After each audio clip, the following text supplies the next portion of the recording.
aprobada entonces por unanimidade. Segundo punto, acción de conta de decreto da Alcaldía, dende o 24/4/2025 ao 20/5/2025. E terceiro punto, expediente 2533/2025 de acción de conta da morosidade de período de medio de pago do primeiro trimestre de 2025. Cuarto punto, expediente 4856/2024, aprobación inicial da modificación do trazado vial 367 no inventario municipal de camiños da Igrexa, en Pontellas, Antía.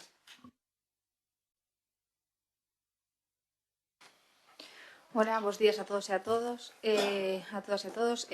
Traemos aquí a proposta para facer a ampliación do camiño que se está inventariado con número 367, neste caso sería unha modificación da longitude, que hai un tramo que todavía estaba pendente de meter no inventario, ten un informe favorable, neste caso da arquitecta municipal, é un camiño que se atopa na parroquia de Pontellas, no expediente xa se atopa tanto o informe da arquitecta como a propia ficha do camiño onde se reflexaría esa longitude que tería o camiño que traemos aquí para proceder a inventariar.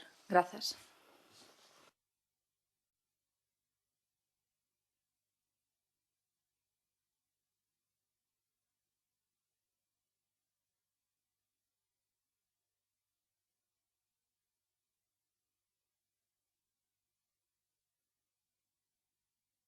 O da dereita. Ben, non é a primeira vez, pero están vindo propostas de ampliación ou adendas ao inventario de camiños de propostas onde o camiño non ten as condicións de un camiño para a hora de inventariar. Iso quero decir que ten que ter un mínimo unha rodadura. E neste caso, e xa ten habido outros anteriores, donde son camiños totalmente de servicio para o tractor ou carro, non para unha rodadura de vehículo, e o que se facía hasta ahora é, ao menos, que houvese unhas condicións previas a hora de inventariar. E aquí está repetindo máis dunha vez ese tipo de propostas. Nos vamos a externos, ese camiño logo non ten continuidade, remata nun fondo de saco, pero, bueno, en principio, astémonos hasta mirar se valoramos ou non alegacións ao respecto, indicando este aspecto sobre a proposta que ven últimamente para inventariar.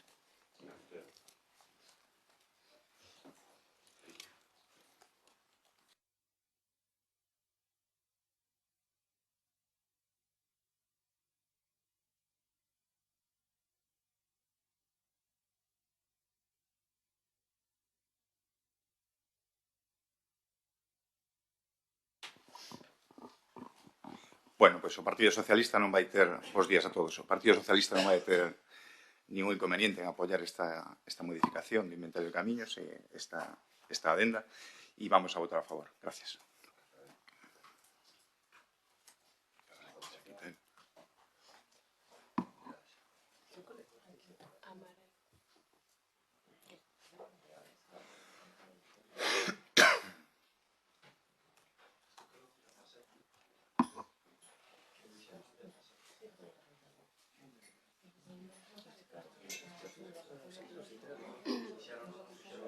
Unha cuestión, Alejandro. Igual hai que decir en voz cal é o resultado da votación, porque a partir de agora... É que estamos probando igualmente, pero creo que o vicecapos que deixaron o 17 non. Creo que deixaron o 17 porque non cambiaron un camiño. Votaste todos, non? Non. Todos. Non? Non sei cuál non, ¿eh? Non? El mío non. Bueno, pois votos a favor. Abstencións.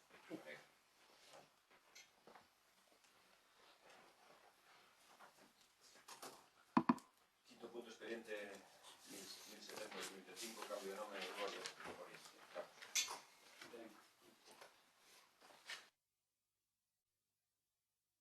Neste expediente consta no mesmo a acta do 27 de xaneiro do ano 2025, en donde o Comité de Valoración, composto polo Concelleiro de Cultura, o bibliotecario coordinador do Centro Cultural Municipal, a abogada do CIN, personal do Departamento de Cultura e personal do Servicio de Normalización Lingüística, tamén coa presencia, neste caso, da concelleira Carolina González, concelleira de Igualdade, acordou propoñer unha serie de cambios ou unha serie de adicións para que se tuveran en conta, en este caso, polo Pleno Municipal. A primeira delas é nomear a plaza situada entre as rúas Manuel Rodríguez e Rúa Cando como Plaza 25N, en lembranza ao Día Internacional para a Eliminación da Violencia contra as Mulleres.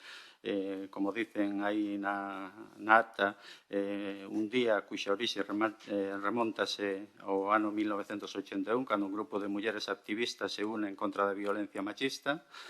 En segundo lugar, tamén nomear a Rúa Catenaria como Rúa Lola Magno, en homenaxe á fotógrafo porriñesa Dolores Blázquez Burgos. Lola foi traballadora dos laboratorios Celtia, pero unha doenza fixo que abandonase o seu traballo, tumense que comenzar a aprender co seu pai, Gerardo, o oficio de fotógrafa, que foi quen lle transmitiu todos os coñecementos. E, finalmente, tamén este comité de valoración propón acordar nomear a travesía Domingo Bueno, no tramo que vai dende a Rúa Fernández Areal ata a Avenida Domingo Bueno, como a Rúa Juaniña, en homenaxe a Juana de la Cruz Domínguez, unha das veciñas máis queridas e lonxevas do noso concello, que no próximo mes de xuño cumprirá 100 anos. Acordouse así, unha vez tendo en conta esta acta do Comité de Valoración, un acordo de inicio do expediente, que a proposta que hoxe traemos aquí a pleno, que sería denominar a praza situada entre a Rúa Manuel Rodríguez e a Rúa Cando como Praza 25N, denominar a Rúa Catenaria como Rúa Lola Magno e denominar a travesía Domingo Bueno no tramo que vai dende a Rúa Fernández Areal ata a Avenida Domingo Bueno como Rúa Juaniña. Consta tamén no expediente unha serie de a distribución do tema das calles, en concreto das calles cuya denominación se propón cambiar. Nada máis. Moitas gracias.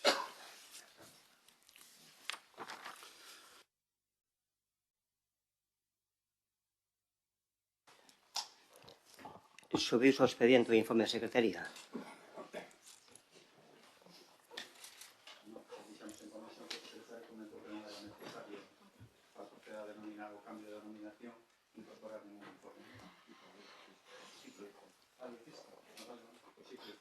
Está subido. Está subido o expediente. Está subido, no recuerdo ahora, está la comisión. La comisión no estaba. Bueno, supoño que estamos diante dunha aprobación inicial desta proposta, non, Eduardo? Procedimento de aprobación inicial. Aprobación inicial da proposta definitiva. Entón, a pregunta é se para acordar un novo rueiro do Concello de Porriño hubo un expediente donde o procedimento era aprobación inicial, a alegación se procede a aprobación definitiva, porque neste caso non hai o mesmo procedimento, limítase solo a aprobar e que se queda vixente, e sácase a potestade da xente poder opinar ou prestar alegacións a proposta que se aprobe. Ya, pero yo no decido eso. El procedimiento de aprobar un rueiro no existe ninguna información pública, ya sé que una vez se hizo, pero no es preceptivo. Si ahora no se ha hecho, es porque el alcalde o el concejal escritora sí actuó. Yo no sé algo que decida yo. No sé por qué me preguntas a mí. Bueno, pregunto a ti, Eduardo, porque eres o secretario, ¿no? En principio tens que velar que o procedimento... La pública no es preceptiva para cambiar la denominación de una calle. No. Bueno, entón o Concello, nun caso, actúa dunha maneira e en outro caso actúa de outra. Bueno, ao marxen desa cuestión, que eu creo que é un tema que hai que analizar, e debíamos manter un mismo procedimento a hora de nomear as rúas do Concello de Porriño. Aquí faixe referencia a un comité e a pregunta vai ao grupo de goberno. Quen acorda ese comité? Que funcións ten ese comité? Ten funcións de aprobar, de propoñer, porque aquí na ata recóllese que eles acordan e aproban esta proposta. É certo que non poden facelo, ten que ser o pleno. Ese comité, por que está creado por estas persoas? Con que criterios se seguiron para que estas persoas sexan adecuadas a hora de formular unha proposta? E a outra pregunta é por que non se lle dá ou non se crea unha comisión para nomear a rúa do Concello de Porriño donde este representada toda a corporación, que a lo menos creo que algo tenemos que pintar a hora de poder decidir, non só no pleno, poder decidir ou aportar propostas, incluso con esta motivación, que recolle a proposta en torno ao 8 de marzo e ter un rueiro con máis presencia de nomes femininos, ainda coincidindo con esa proposta, creo que o mecanismo debía ser outro e non o que se trae. Entón, eu o que pido é que, ao menos, acordemos que se aprobe inicialmente, haxa unha oportunidade para poder apoiar ou non ou poñer alegacións a esta proposta e levar adiante.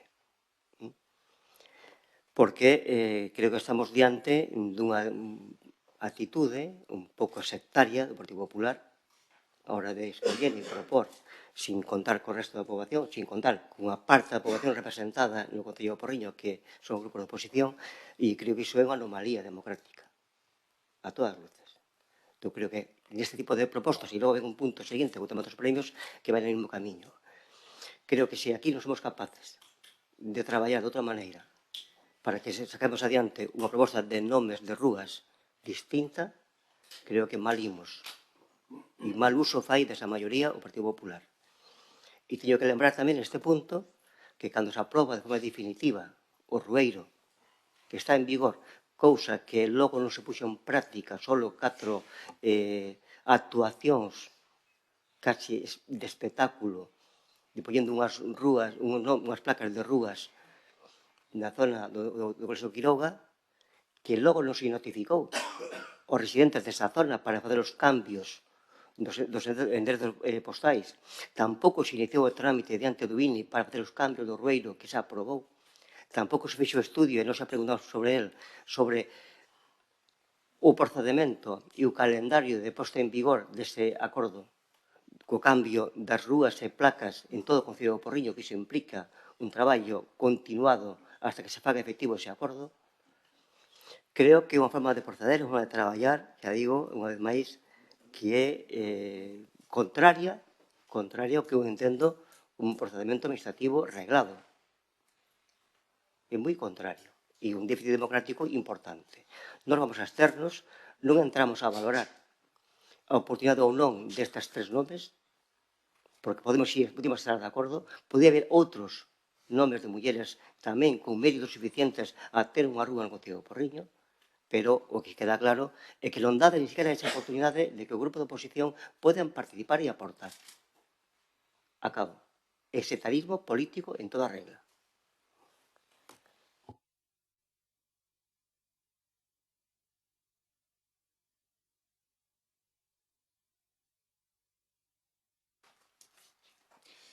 Bueno, pois o Partido Socialista non vai entrar na discusión en valorar os méritos destas persoas que queredes nomear con nome de rúa, porque seguramente o merecen, non temos nada a coxetar, pero sí que o que pomos en discusión é o modo e a forma en que facedes este trámite, este procedimento para traer a pleno e modificar os nomes das rúas.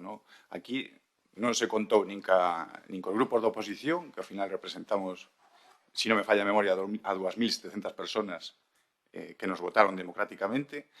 Non se respeta nin os colectivos, por exemplo, feministas que existen no Porriño, por exemplo, que os hai, e que se debería haber contado en esta comisión para que se lle dera voz.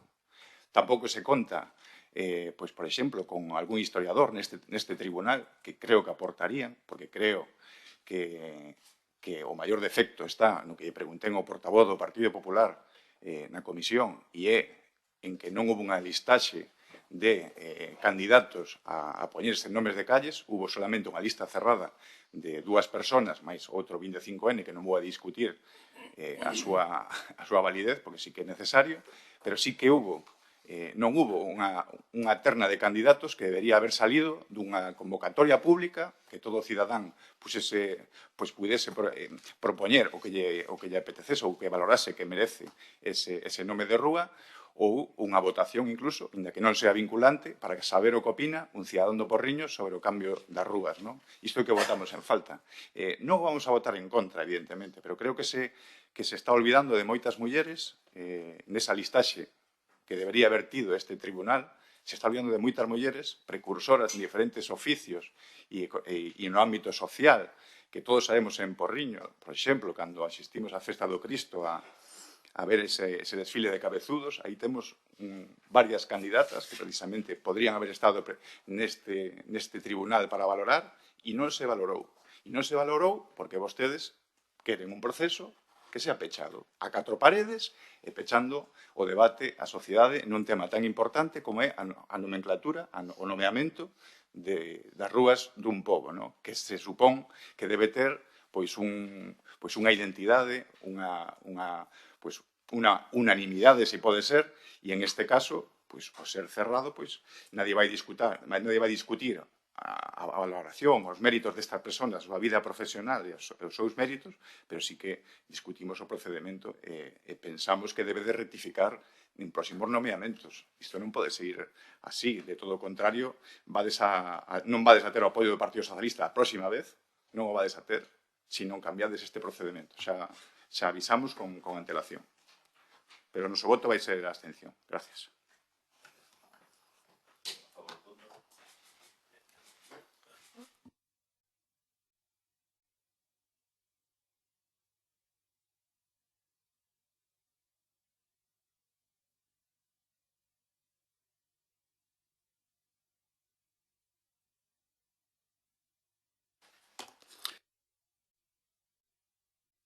Tamén, neste caso, tamén figura no expediente unha acta do Comité de Valoración de 12 de maio deste ano. Neste caso, o Comité de Valoración estaba composto polo alcalde, polo concelleiro de Cultura, tamén polo bibliotecario coordinador do Concello do Porriño, polo presidente da Federación Galega de Baloncesto e por personal da Concellería de Cultura do Concello do Porriño. En este caso, tras a deliberación de dito comité, tendo en conta os méritos e as trayectorias das propostas que se fixeron nese comité, nesa reunión, acórdase neste caso propoñer como premiados dos segundos premios Antonio Palacios 2025, en primer lugar o Premio á Cultura ao Festival de Cans, por ser unha iniciativa cultural única e profundamente enraizada na nosa identidade que transforma o Concello do Porriño nun referente de cinema galego, combinando vanguarda, participación veciñal e creatividade. O festival é todo un exemplo vivo de como a cultura pode dinamizar o rural e proxectalo internacionalmente. O premio á empresa, en este caso, sería para a Imprenta Paz e Imprenta Bolfer polo seu compromiso coa calidade, a innovación tecnolóxica e o tecido económico local. Estas imprentas levan décadas sendo un alicerte da industria gráfica no noso concello, combinando tradición familiar cunha aposta constante pola evolución e o servicio da comunidade. O premio ao deporte para Claudio Giraldez González, adestrador do equipo de fútbol do Real Club Celta de Vigo, por representar os valores do deporte, tanto dentro como fora do campo, a súa traxectoria como adestrador e o seu papel formativo en categorías inferiores son un exemplo de liderado, compromiso coa xuventude e profesionalidade no fútbol galego. O premio ao compromiso social para o Círculo Recreativo Cultural, pola súa longa traxectoria como espazo de encontro, participación e dinamización social no Porriño. O Círculo ten sido un motor para o fomento da cultura, do lecer e da cohesión comunitaria, promovendo valores de colaboración e servizo ao noso pobo. E o premio de honor para Lola Magno, como xa dixen anteriormente, pionera da fotografía no Porriño. Lola Magno, coñecida como Lola Fotógrafa, foi unha das primeiras mulleres en exercer como fotógrafa de rúa nun tempo e nun oficio dominado polos homes, a través da empresa familiar Fotomagno, activa dende os anos 50 ata 90. Lola retratou coa súa cámara a vida cotiá, as festas, as transformacións urbanas e sociais do Porriño, construindo un arquivo único e valiosísimo da memoria colectiva da nosa vila.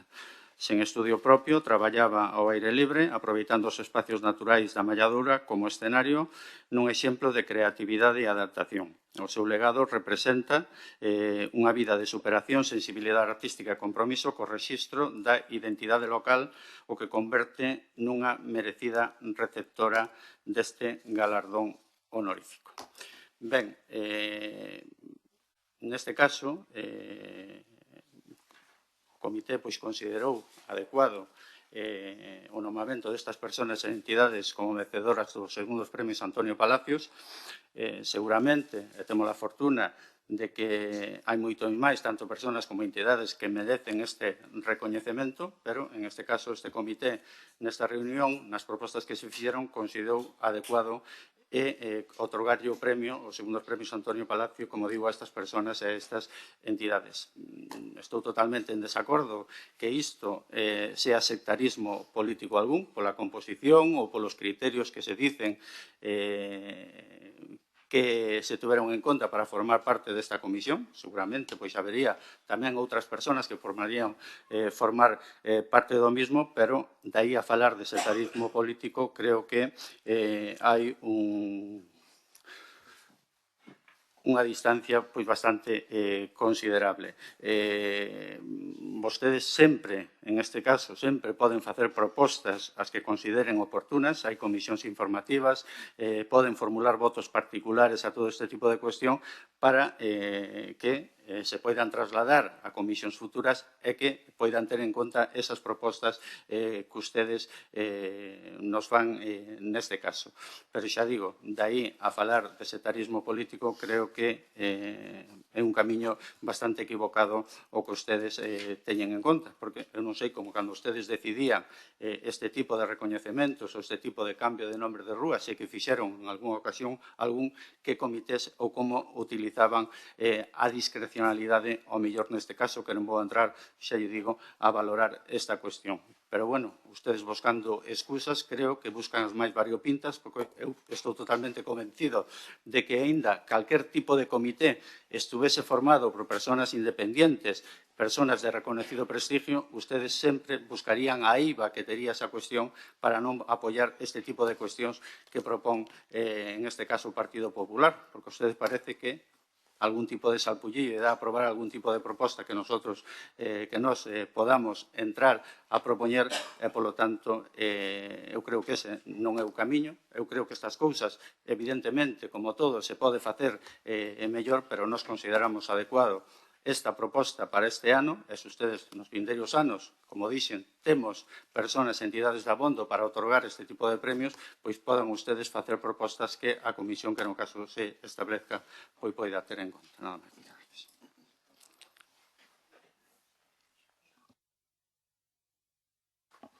Sí. Grazas, alcalde. Bo día.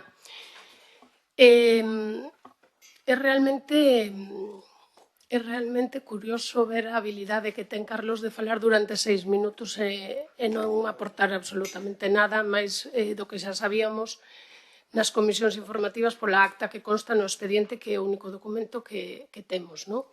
Fálase da segunda edición dos premios Antonio Palacios. Nos na comisión preguntamos pola primeira edición, porque a primeira edición non pasou polo pleno. Hai acta da primeira edición, e se non hai acta e se non pasou polo pleno, queda anulado entón a primeira edición dos premios Antonio Palacios, porque cal é o procedimento deste concurso? Onde están as bases que os rixen? Publicáronse en algún medio, foron consensuadas, fíxose unha convocatoria, como se fai habitualmente nos premios, para que se poideran presentar solicitudes ao segundo premio Antonio Palacios. Non. Entón, como non foi así, estes son os premios discrecionais non suxeitos a ningunha regra. Carlos, é así. Feito, a mostra de que este asunto é un renchido da orden do día deste pleno é que o señor alcalde este fin de semana xa anunciou a un dos galardonados que xa lles fora concedido o premio. Entón, estamos aquí facendo un paripé. Tras unha deliberación baseada nos méritos e trayectorias das galardonadas, acordaránse outorgar os premios da edición 2025 ás persoas e entidades xa referidas. Cales son as outras propostas? En base a que criterios se tomaron estas decisións? Na comisión, o portavoz do Partido Popular dixo que había outras propostas, preguntámoslle cales foran e por que motivo quedaran rexeitadas, e non sabía resposta. Non sei se o concelleiro de Cultura, que non estaba nas comisións, nos pode responder a isto. Non responden. Teño que disculpar que nos rimos nas comisións, e rímonos porque realmente isto é un absurdo de tal calado, e eu descúlpome porque non é un motivo para rirse, porque é algo serio. E algo serio, e esa risa que fixemos nas comisións informativas de UGP ao portavoz do Partido Popular a acusarnos de que o que pasaba era que non nos gustaban os resultados das deliberacións. Mire, enfrontar ao pobo contra o pobo e deslegitimar a quen reclama facer as cousas dunha maneira xusta. Todo o noso respecto, Festival de Cans, a Imprenta Paz, a Imprenta Volfer, a Claudio Giraldez, parabéns Claudio, ao Círculo Recreativo e a Dona Lona Magno. Non se trata deso, danse conta vostedes da ridiculez que conleva esa actuación que pode deixar as persoas ou as entidades que reciben este premio nunha confusión por ser feita desta forma tan caótica. Vostedes non teñen respecto ningún pola institución que representan. É así. Calquera asociación cultural dunha parroquia organiza un bingo musical con bastante máis seriedade do que fan vostedes.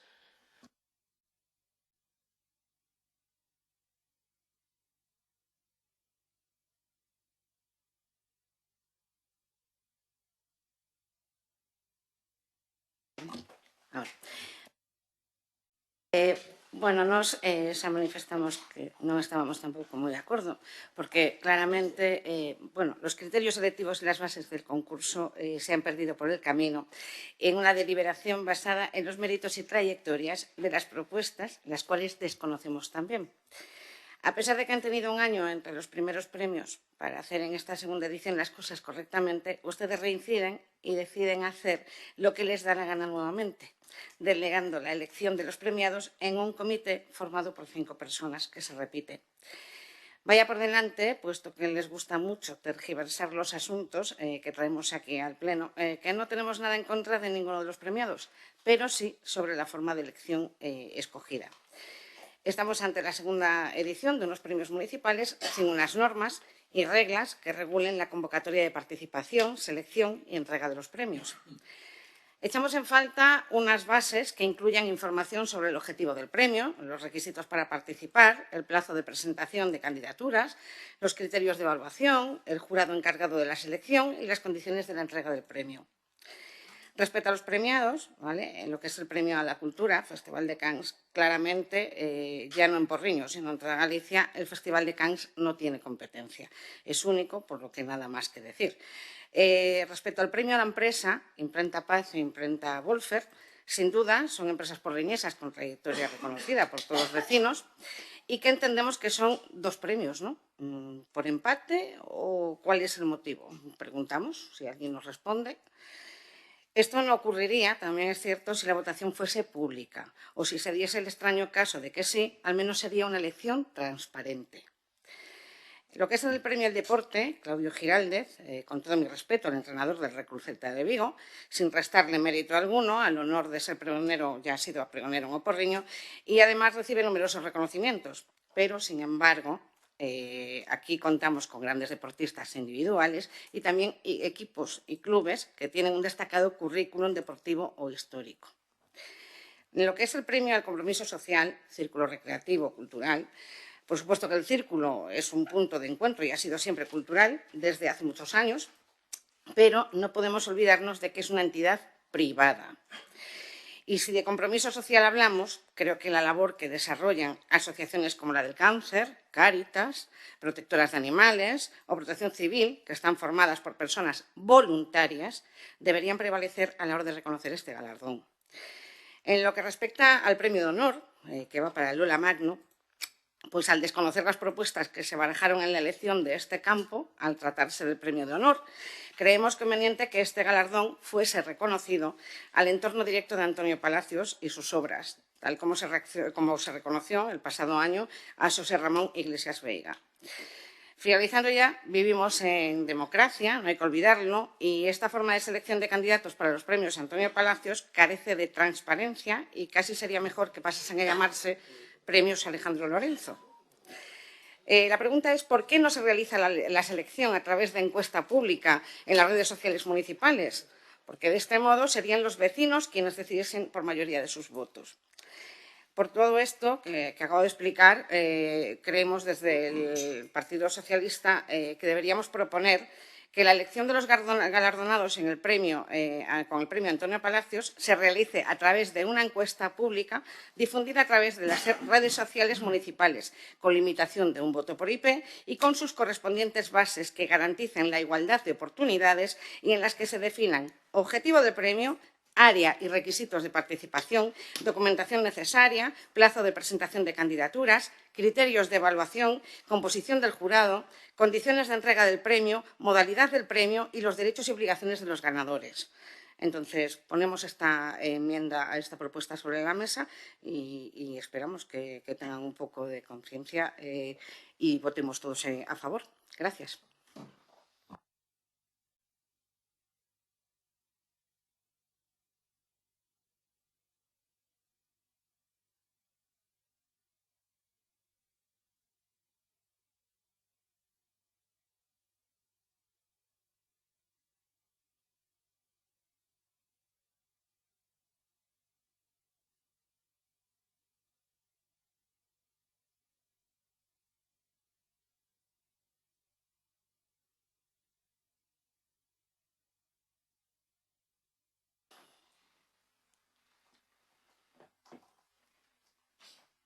Pues la propuesta, Alejandro, se la repito, que la elección de los galardonados con el premio...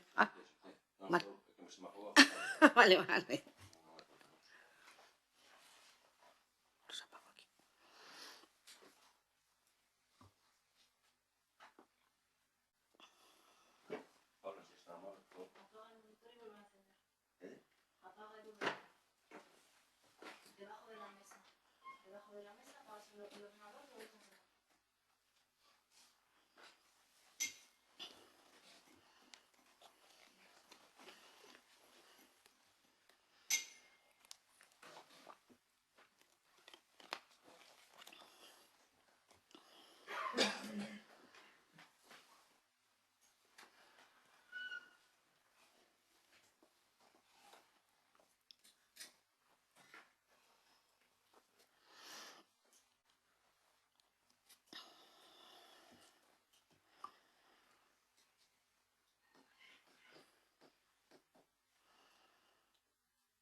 Me has hecho un chiste.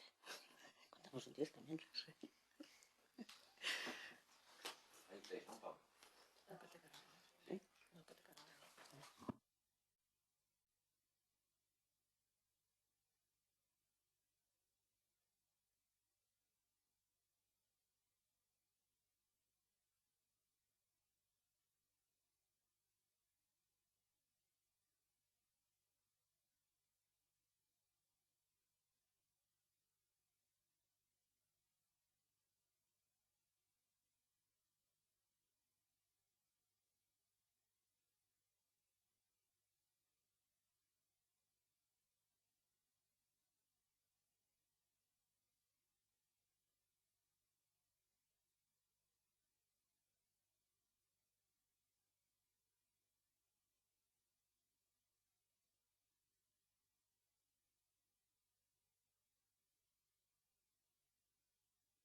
Bueno, pues la enmienda era que la elección de los ganadores con el premio Antonio Palacios se realice a través de una encuesta pública difundida a través de las redes sociales municipales con limitación de un voto por IP y con sus correspondientes bases que garanticen la igualdad de oportunidades y en las que se definan objetivo del premio, área y requisitos de participación, documentación a presentar. Que se me fue esto, perdón.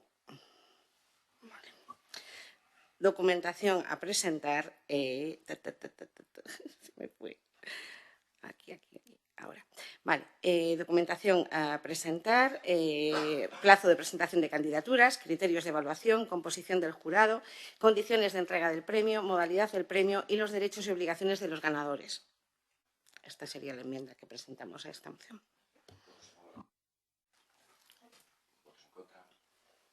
Votos a favor do punto. Votos en contra. Abstencións.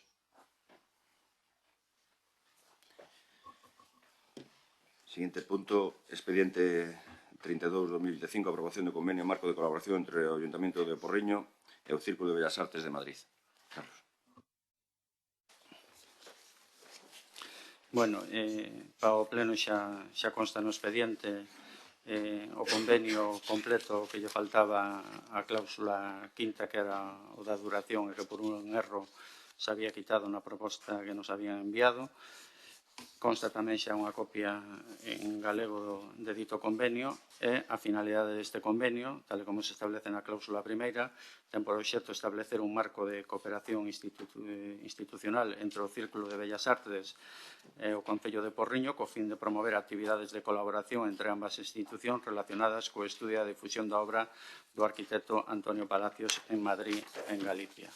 Na cláusula terceira tamén se establece que o Círculo de Bellas Artes e o Concello do Porriño comprométese a facilitar todos os medios que os seus respectivos órganos de xestión estimen oportunos para o adecuado desenvolvemento dentro das súas posibilidades concretas das actividades de estudo e difusión da figura do arquitecto Antonio Palacios, a coordinar entre ambos organismos. Isto inclúe tamén a posibilidade de que o espacio habilitado polo Concello como centro de interpretación da obra do arquitecto sirva como punto de encontro que acollería de forma periódica distintos tipos de actividades e ferramentas didácticas, exhibición de materiais de difusión, etcétera, etcétera. E, finalmente, na cláusula quinta, establecese que o convenio se concerta por un ano, o termo do cal se considerará tácitamente prorrogado por anualidades sucesivas hasta un máximo de 5 anos, excepto que no caso de que unha das partes faga solicitude de cesamento con antelación mínima do mes anterior ao seu vencemento. Desta maneira, poderíase revisar ou poderase revisar o pedimento de calquera das partes a partir do primeiro ano de vixencia para adecualo ás necesidades de cada unha das institucións asinantes. Consta no expediente o informe favorable do secretario municipal, que, por certo, xa comprobén que no punto do cambio de denominación das rúas das calles tamén xa a obra subida o informe do secretario. En este caso, o informe da intervención municipal, dado que se nos indica que o convenio non ten ningún tipo de contenido económico, non se emite disto informe ao considerarse innecesario. Por lo tanto, a proposta que traemos aquí para a aprobación do pleno é aprobar o convenio marco de colaboración entre o Concello do Círculo de Bellas Artes de Madrid e a comprometerse no cumprimento das cláusulas establecidas en dito convenio. Nada máis. Moitas gracias.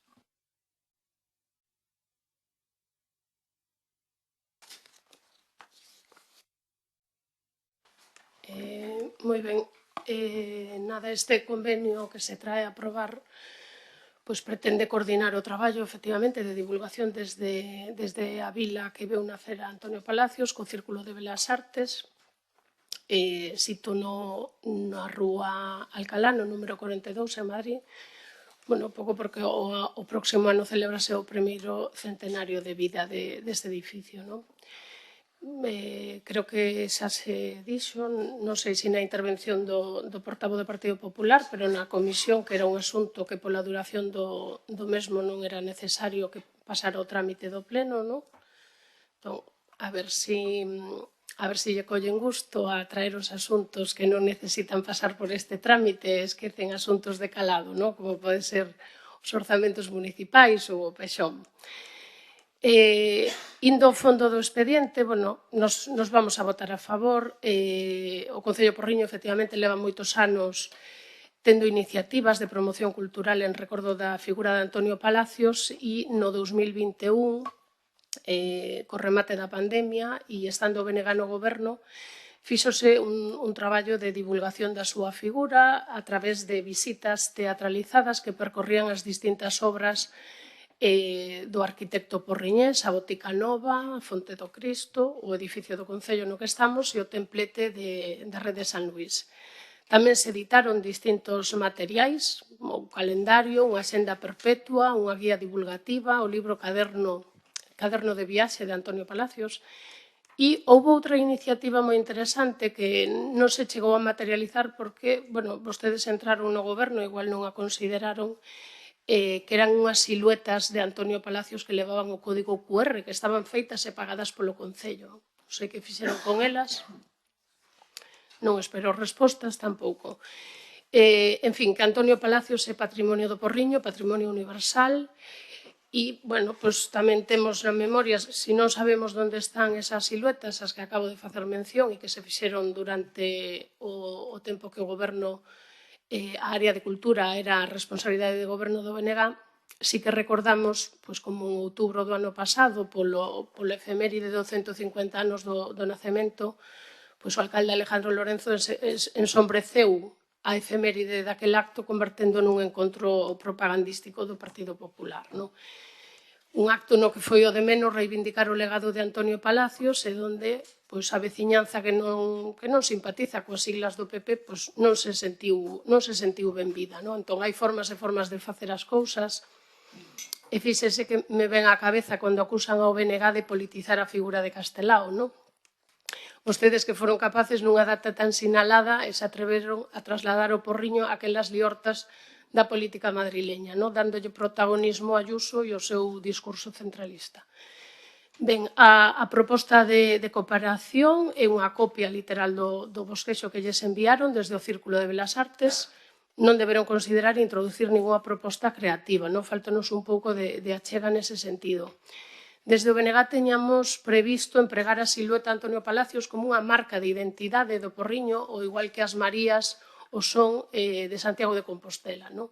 Calquera caso, alégranos que se tezan sinerxias de colaboración honestas entre Galicia e Madrid, sen intereses partidistas. Tamén nos gustaría que eses diálogos non se fixeran especificamente con Madrid, senón hai moitos lugares e hai moitas entidades en Galicia con obras de Antonio Palacios onde é necesario reforzar esa colaboración, pero sempre mantendo un diálogo de igual a igual. Por exemplo, na cláusula segunda do convenio plantexan establecer fórmulas de coordinación da imaxe corporativa. Entón, nos queremos apuntar que non deberían esquecer a hora de publicar material impreso ou en formato digital que aquí hai un idioma propio que hai que respetar. E digo isto porque a primeira pista que me fai pensar, e permíteme que faga unha evocación a Castelao, que me fai pensar de que pode haber unha doma e castración lingüística é a redacción deste asunto na orden do día do pleno, que é o único asunto que ven en castelán. Aprobación convenio marco de colaboración entre el Ayuntamiento de Porriño e el Círculo de Bellas Artes. Que non me entendan mal que eu amo o idioma castelán, falo, escribo, gústame moito, pero non podemos esquecer que temos que defender as nosas marcas de identidade tamén. Máis nada, gracias.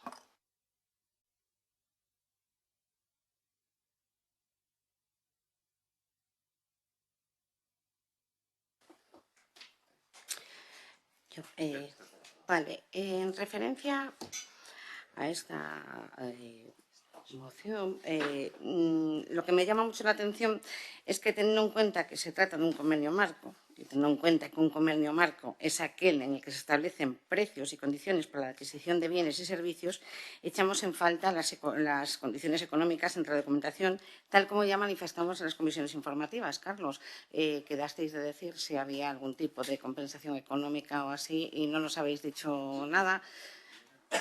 ¿Perdón? En el convenio no, pero la pregunta es si existe alguna compensación económica por este tipo de convenio. No existe convenio. No existe convenio económico. Exactamente. Vamos a colaborar entre o Ayuntamiento de Porriño e Bellas Artes. E aí, no momento que se veste cal é a colaboración que se va a facer, habrá que ver os importes que van a costearse. Claro, pero lo más normal es, si se trae un convenio, es traer las condiciones económicas, ¿no?, que van a llevar a cabo. Si non existe convenio de colaboración, non se vai a traer nada. Primeiro vamos a aprobar convenio de colaboración. Despois se trae aquí, ¿no? Claro, pero tendría que haber una propuesta de cuánto va a costar este convenio de colaboración anualmente, ¿no? Porque sí que se está hablando de una duración, se está hablando de un año, con una prórroga de hasta 5 años, pero no se está diciendo cuánto va a costar anualmente esto al Concello. Entonces yo creo que deberíamos de tener ese dato, ¿no?, cuanto mínimo. O se firma un contrato sin saber lo que se va a pagar, o un convenio. Yo es lo que no veo lógico de este contrato. Por lo demás no le veo ningún problema a este convenio, pero sí por lo menos que tengamos todo el conocimiento y toda la información, ¿no?, de lo que va a ser este convenio con la Ciudad de Bellas Artes. Gracias.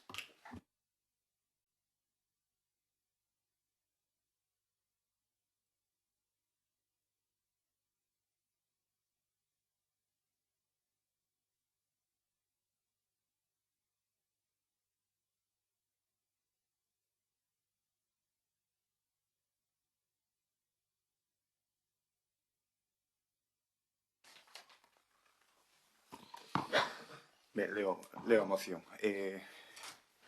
O artículo 47 da Constitución Española recoñece o dereito de todas as persoas a unha vivenda digna e adecuada e obriga aos poderes públicos a impedir a especulación.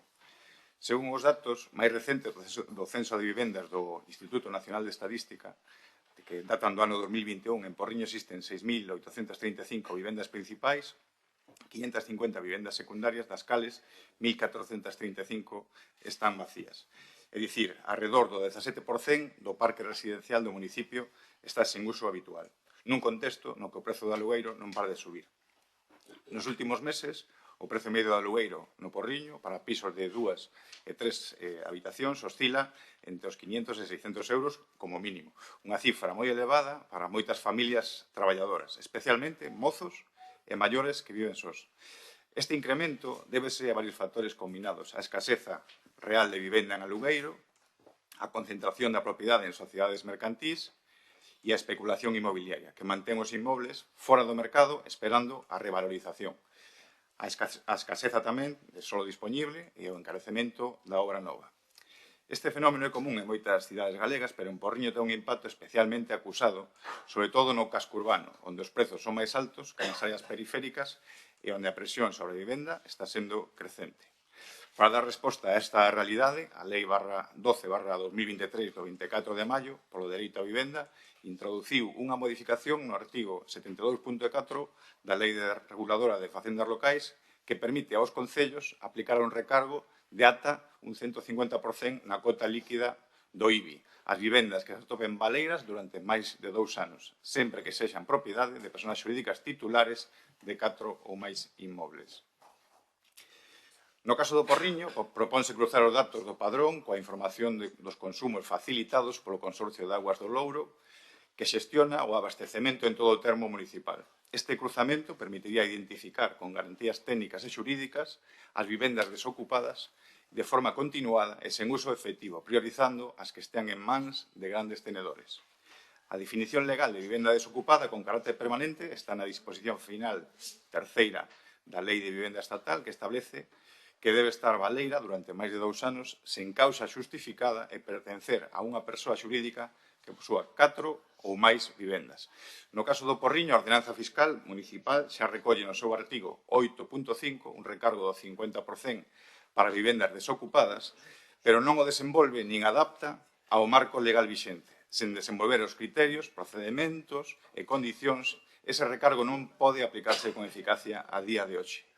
Por tanto, esta moción ten como obxectivo instar ao Goberno Municipal a adaptar o artigo 8.5 da Ordenanza Municipal á Lei Estatal para que se poida aplicar un recargo realista e legalmente sustentado ás vivendas baleiras en mans de sociedades mercantís como medida para mobilizar vivenda, loitar contra a especulación e mellorar o acceso ao alugueiro. Por todo exposto, o acordo plenario sería o seguinte. O Pleno do Concello de Porriño acorda instar ao Goberno Municipal a elaborar unha proposta de modificación do artigo 8.5 da Ordenanza Fiscal Reguladora do Imposto sobre Bens Inmobles co obxectivo de adaptalo á redacción vixente do artigo 72.4 da Lei Reguladora de Facendas Locais, segundo a modificación introducida pola disposición final terceira da Lei 12/23 polo dereito á vivenda. Gracias.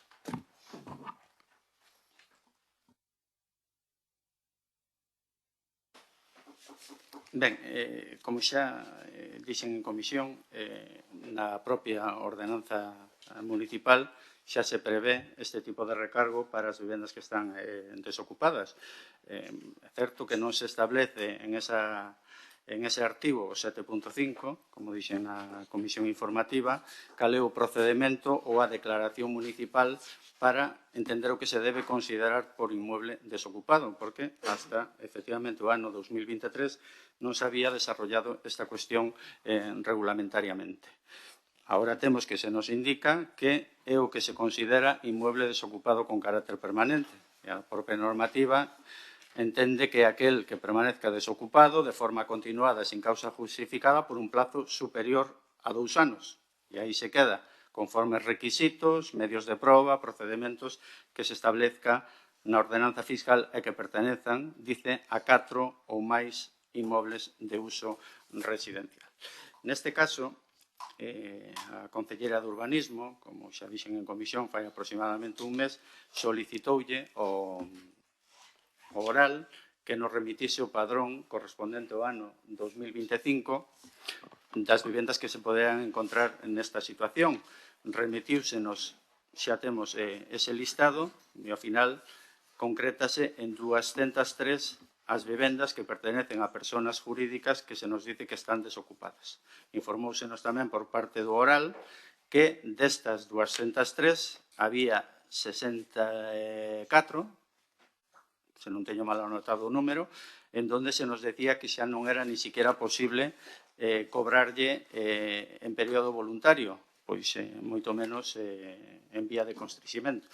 Pero, bueno, é o que se nos indica que pertenecían as entidades Toucruz, Galaico Noroeste e Gómez Bodaño. E despois as outras que quedaban pendientes, a gran maioría delas pertenecían a Saré e despois había outras entidades mercantís que teñen 4 ou 5 vivendas que tamén se permanecen según se nos indica nesta cuestión desocupada. Por lo tanto, o que hai que facer efectivamente é adaptar o que temos na nosa ordenanza a normativa que se estableceu na Lei Reguladora das Facendas Locales. En iso, pois en principio non vai haber ningún tipo de impedimento a que sí o podamos levar a cabo. Fáltanos todavía datos que tamén lle solicitamos ao oral e de canto suporía de facer esta modificación no tema da ordenanza e establecer un procedimento administrativo para que se pudese declarar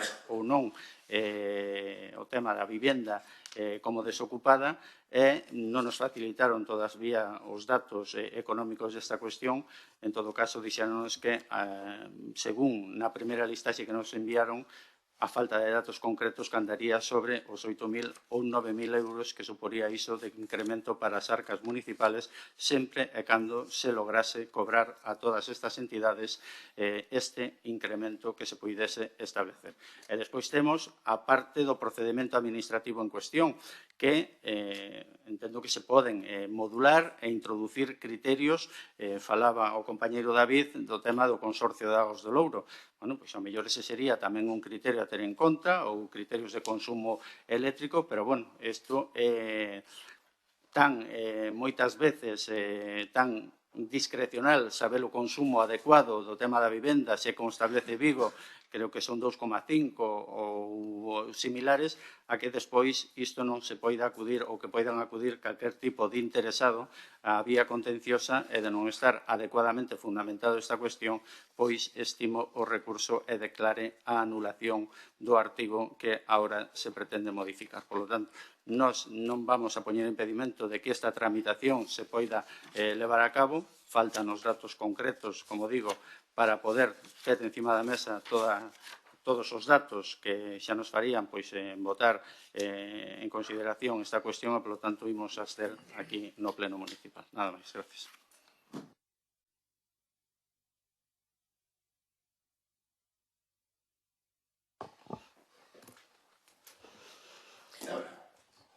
Non fai falta dar tanto rodeo para acabar como acabaches, Carlos. Si se comparte o principal, que é necesario adaptar a ordenanza municipal á nova legislación estatal sobre vivenda, pois creo que a cosa é bastante clara.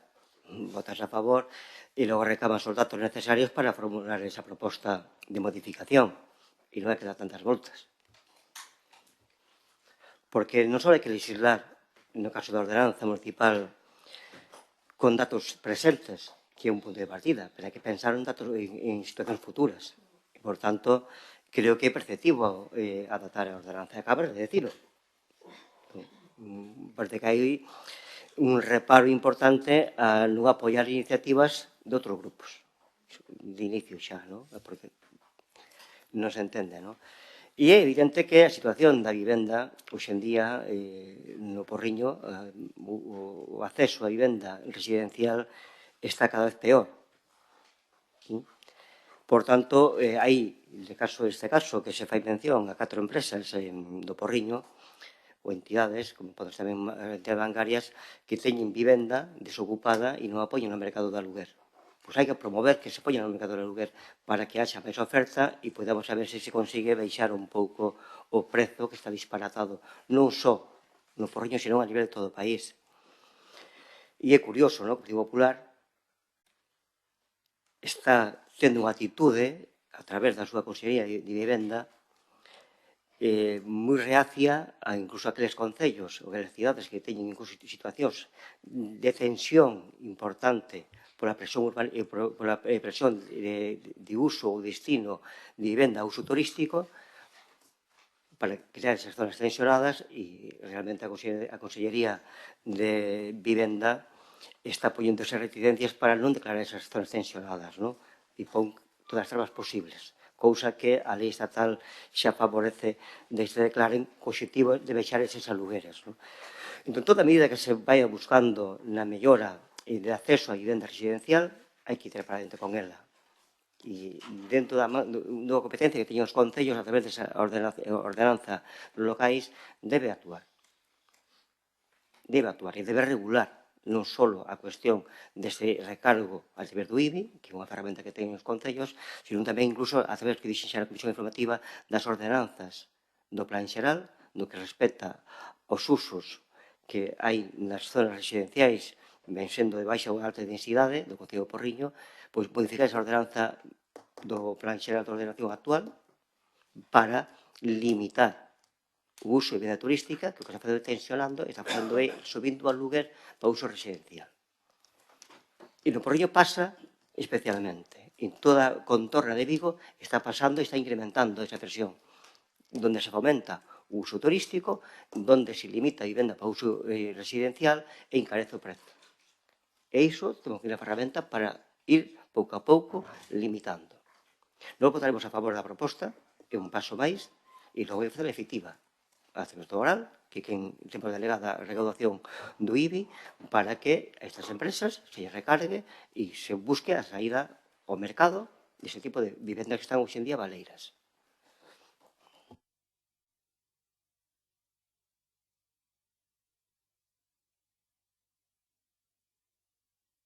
Ben, o Partido Socialista xa do inicio da legislatura intentou traer outras alternativas para abaratar o precio da vivenda en Porriño, ou pode ser legislar as vivendas de uso turístico. No seu día oxetouse que había máis de 800 vivendas vacías, agora son 200, según o goberno, para votar en contra dela, por suposto, e agora son 200 vivendas. 200 vivendas dos cuales os propietarios son, non me olvidedes, entidades bancarias as cuales rescatamos todos os españoles e todos os porriñeses en concreto. Rescatámoslas todos.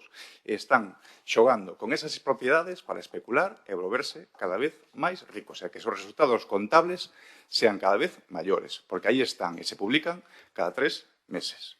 Por iso é o motivo por que traemos estas estas mocións. A min, a obxección de que o Concello só vai a ingresar 6.000 ou 8.000 euros por esta recadación, si se modificase esta ordenanza, a mí non me é suficiente, porque o impacto social e económico que iba a ter, inda que se liberalicen 100, 150 vivendas en réximen de alugueiro ou venta incluso, sería moito maior cara ao municipio que ir o dato de recaudación do IBI. É dicir, iso é ter as miras moi cortas, moi cortas. É dicir, Porriño ten que ser unha cidade, un pobo, o que sea fácil acceder á vivenda, porque as temos, e aí están os datos, as temos, e se non se toma medidas por parte do goberno, será porque o mellor, porque dicen, e así as modificacións dos plans xerales que levan traído estes plenos, van encaminhadas a decir que non hai vivenda. Pois ben, resulta que hai vivenda, e que esas modificacións deses plans, argumentando que modificacións, por certo, que benefician os seus máis achegados, é dicir, agora resulta que hai vivenda. É dicir, e nós traemos unha proposta para precisamente que esas persoas xurídicas, esas entidades, poñan no mercado toda esta vivenda. Non sei que obxección, que non entendo, Carlos, a obxección de só recaudamos 6.000 euros, e que a política chega máis que iso, non é só a recaudación. Nós xa dixemos en comisión que esta moción non iba con afán recaudatorio. Pensamos que o impacto social e económico é moito máis grande que a recaudación. E iso é o que deberíades ver como grupo municipal, levando urbanismo, vivenda, as vosas áreas, é o que deberíades de ver, que a xente se quede en Porriño, e non, como este fin de semana no Festival de Cans, varios veciños que me comentan que se tuveron que ir de Porriño para aforrar 100 euros a municipios limítrofes porque está inalcanzable. O sueldo mínimo sabedes cal é, son casi 1.200 euros, pero non chega. Non pode ser que se leve o 50%, 60% do salario mínimo de un traballador o coste dunha vivenda.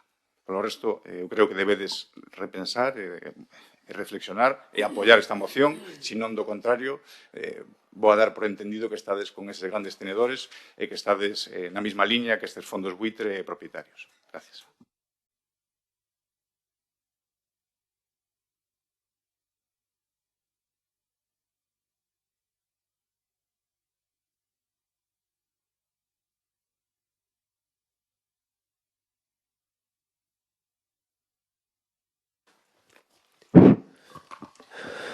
Hola, bons días.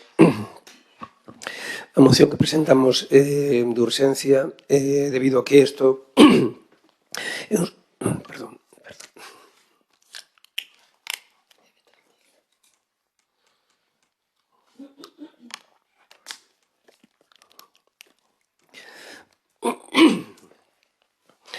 que foi un suceso que aconteceu o día 15 de maio no Porriño, o suficientemente grave como para que se traia a este pleno, e non nos deu tempo, evidentemente, a metela por rexistro. O que aconteceu con a nave de Couceiro no polígono industrial. A moción que presentamos é unha moción para instar ao Goberno local do Porriño a apertura dun expediente de investigación que resolva os motivos do incendio de maio de 2026 e a súa reincidencia, que isto sí que é grave, nas naves do Grupo Couceiro, Sociedade Limitada Unipersoal. Na exposición de motivos dicimos que o Grupo Couceiro, no punto 1, é un xestor de recollida, transporte e valorización dos residuos. No 2, que os residuos que trata son diversos, efectivamente, en algúns casos altamente contaminantes. Rodas, metais, plásticos, orgánicos ou industriais non perigosos. E as dimensións do incendio foron moi altas. O día 15 do incendio do fume resumen o que aconteceu. Por unha banda, houve perigo de propagación a outras naves do polígono industrial, perigo para a integridade das persoas, perigo de propagación á rede Natura as Ganderas de Budiño e Ribeiras do Louro, coa que extrema, mobilización dunha grande cantidade de recursos públicos, bombeiros do Porriño, Baixo Miño, Valença, O Morrazo, Ribadumia, activouse o plan Paterga da Xunta de Galicia, a Garda Civil, a Protección Civil. Hai danos materiais da propia empresa, como sempre. E, por último, un punto no que quero espallarme un pelín, porque isto sí que afecta a saúde das persoas. A contaminación atmosférica pola queima de plásticos ou rodas, non?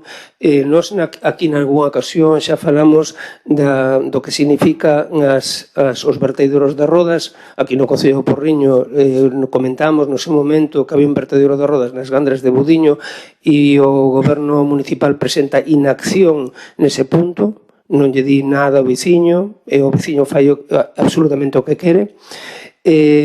Os residuos perigosos que xeran as rodas, a queima de rodas que tamén ten Couceiro, son a emisión de metais pesados como cadmio, como chumbo, como zinc. Pero a cuestión é que materiais que de cara non parecen que poida producir emisións tan graves como os plásticos, a súa queima sí que presenta furanos e, sobre todo, que se sabe pouca xente, dioxinas.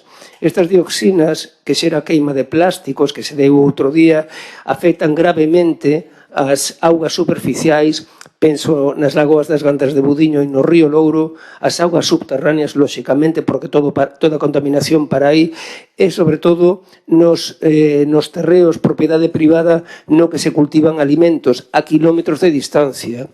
E isto afecta gravemente a saúde das persoas, sobre todo ao seu sistema inmunolóxico e ao sistema reproductor. Entón, claro, as preguntas son: quen paga todo isto? Isto paga realmente, pagan as persoas, non o está pagando a empresa. Quen paga todos os recursos públicos destinados á extinción deste gran incendio e que é reincidente nos últimos 15 anos?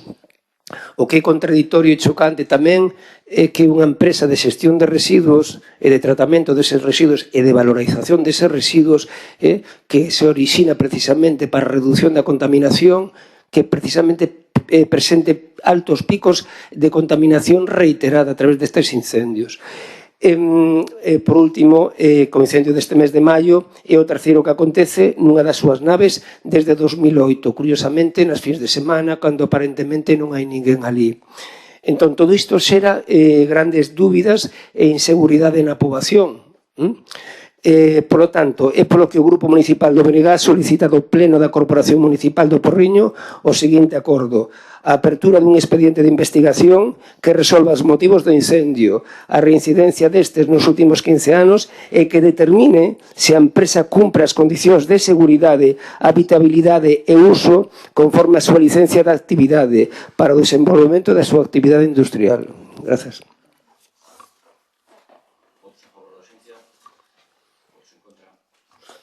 Joder.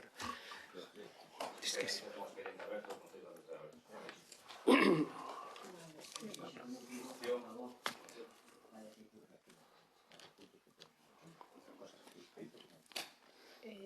Temos preguntas. Non sei se vai a moción primeiro. A moción dele.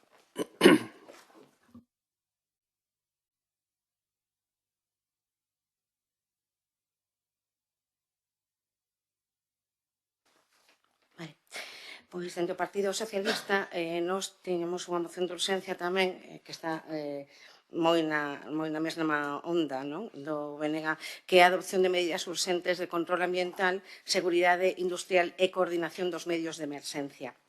Pois o 17 de maio de 2025 produciuse un novo incendio nas instalacións da empresa Sesnatura pertencente ao Grupo Couceiro, situadas no polígono industrial das Gándaras en O Porriño, no que unha persoa allea aos bombeiros do Baixo Miño resultou ferida durante a extinción e posteriormente foi intervida cirúrxicamente. Aínda que non houbo danos personais maiores, os danos materiais foron considerables e o impacto ambiental é preocupante. A este Grupo Socialista achegáronnos tamén queixas sobre a falta de coordinación existente no incendio pola intervención de medios de extinción municipais e de traballadores convocados pola empresa sin autorización do xefe de intervención nin da autoridade competente sen formación, acreditación ou competencia para facelo. Este incendio non é un feito illado, xa que se trata do cuarto episodio similar registrado nesta mesma empresa tras os acontecidos en 2008, 2011, 2018 e o deste mesmo mes de maio. A actividade desta empresa céntrase na recuperación e reciclaxe de residuos urbanos, plásticos, metais, neumáticos, etc., polo que calquera incidente nas súas instalacións pode ter unha afectación directa sobre o medio ambiente e sobre a saúde pública. Entre os materiais queimados no incendio deste mes atopábanse neumáticos, colchóns, pelets de plástico e residuos compactados.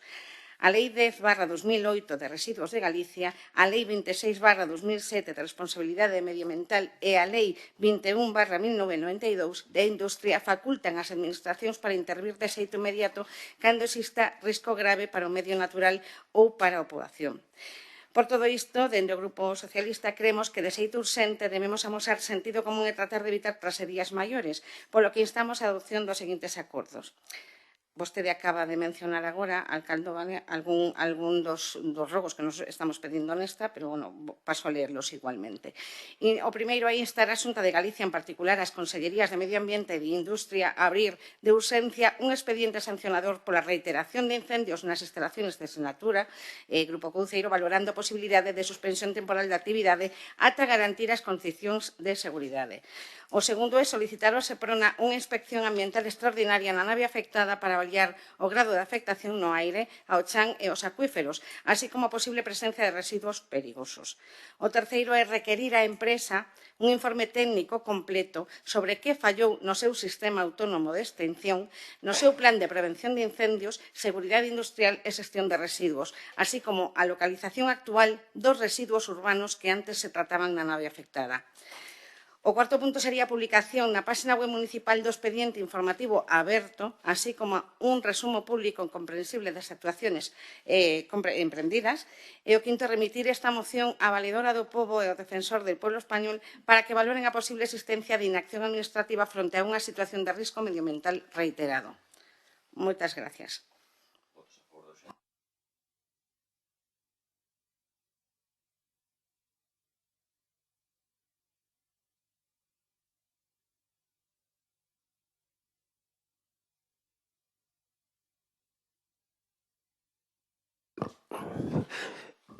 Ben, o rogo ten que ver outra vez coa lingua galega, que non sei, porque nos empeñamos en publicitar que estamos sempre promocionando e non é certo, non é certo. Xa demostramos outro día coa nova ordenanza do Pleno. Nada, un encontro de bibliotecas esta semana no Porriño, no Parque Alba, e entre outras entidades, bueno, participaban o órgano de dinamización lingüística do Concello do Porriño, e os EIPs como da Ribeira. E, bueno, a lingua vehicular exclusiva de todo este evento foi o español, e as actuacións foron en inglés, que é o bilingüismo, non? Entón, bueno, simplemente para cuidar un poquinho máis a promoción da nosa lingua neste tipo de actos, cando participe, sobre todo, o órgano de dinamización lingüística do Concello. Grazas.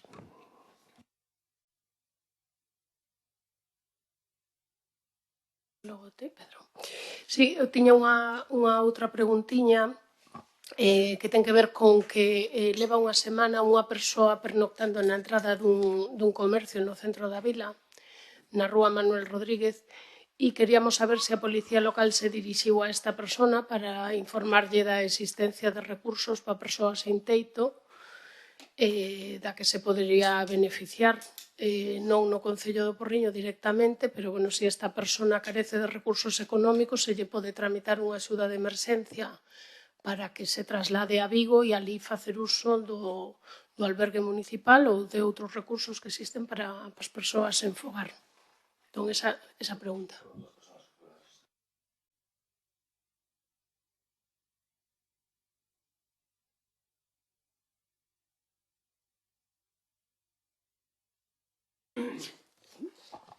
Quería formular dúas preguntas. A primeira, a lei dice claramente claras son as funcións atribuídas aos cargos de confianza. E esas funcións van ligadas a que non nomea, o alcalde neste caso, o apoio de asesoramento á alcaldía.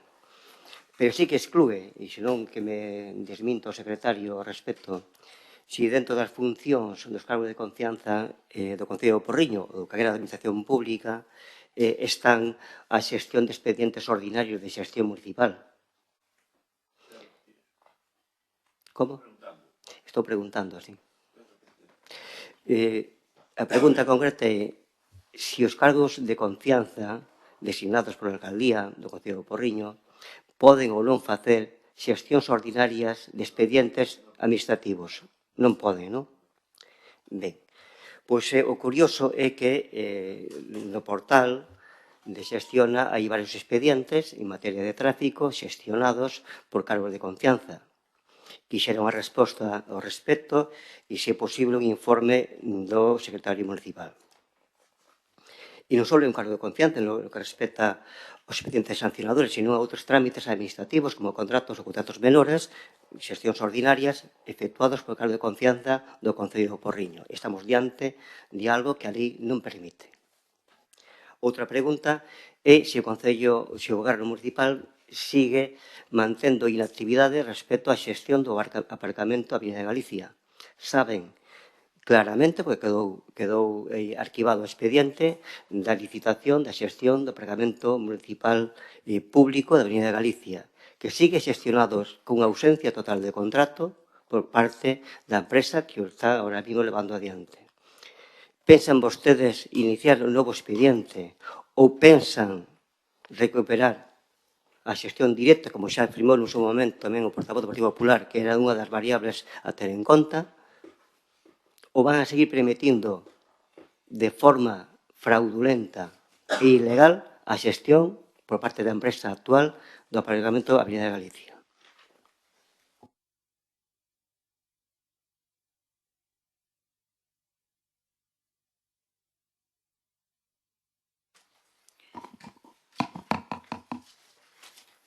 Ben, a primeira pregunta é sobre a Dana de Valencia.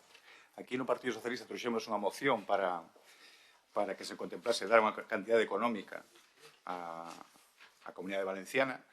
Resulta que ustedes deixaron sobre a mesa este asunto argumentando que facía falta un informe de intervención e nos atopamos nesta última semana con que hai 2 convenios firmados con 2 concellos, Picaña e Picasen, de aproximadamente 1.300 euros cada un, e preguntamos iso, por que non o trouxeron ao pleno? Por que non se lle deu publicidade? Ou hai medo a darlle publicidade ao tema de Valencia? Por que non publicitan o número de conta, que tamén está un pouco ás agochadas para axudar ese tipo de personas? Por que non traen a Grupo América tamén? Igual que se levou a Ucrania. Por que non poñen, outra pregunta máis, por que non poñen a bandeira de Gaza, por exemplo, na pantalla antes do Escala? Por que non a poñen? Por que cando nun festival de música hai un apoio masivo ao pueblo gazatí, como pasou este viernes en Cannes, e vostedes non se dignan a apoiar a este pueblo que está sendo masacrado e no cual se está cometendo un xenocidio? Son moitas as preguntas. Por que non convocan a xunta de portavoces polo tema do soterramento da vía do tren? Temos unha noticia, fora digo, da semana pasada sobre este asunto e nos gustaría que nos informasen ou nos enseñasen o anteproxecto, se é que existe, para que os grupos da oposición poden ter coñecemento, estemos ou non estemos de acordo. Iso polo menos. E despois outra pregunta. Ahora que ven o verán, veñen as sustitucións de médicos e personal sanitario, me gustaría saber, usted, como alcalde de Porriño, trasladou a situación grave que está vendo no PAC e no centro de saúde. Sabe que faltan 3 médicos. Sabe que non hai sustitución no verán contempladas, que non se van a sustituir as vacacións. Gracias.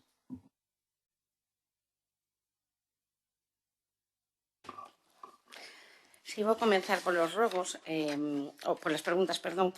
Quería preguntar se por que non respostan, non dan respostado a pregunta de se teñen pensado abrir expediente ao asente que detuvo ilegalmente a un vecino de Porriño e que non obtivemos resposta no pleno anterior, seguimos en tela.